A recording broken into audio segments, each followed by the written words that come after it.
金柑は昔から喉の痛みに良いとされ、ご存知の通り、のど飴にもよく使われている果物です。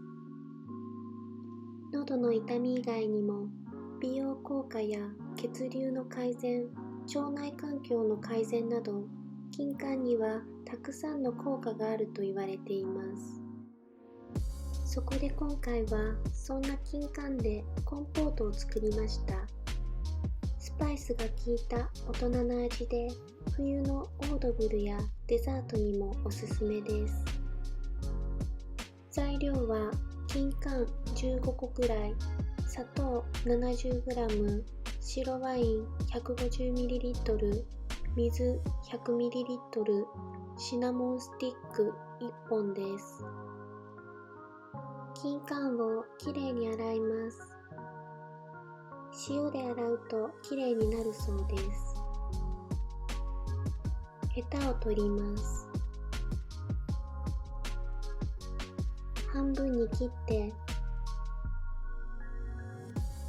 種を取り除きます。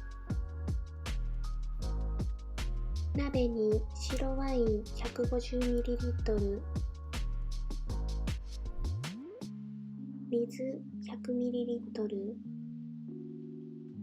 砂糖 70g、シナモンスティック1本、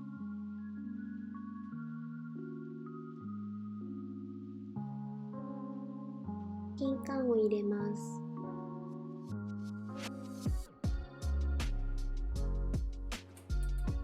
中火にかけます。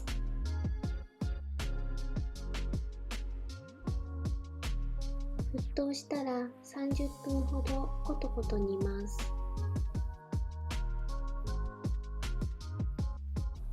火を止めて冷まします。出来上がりです。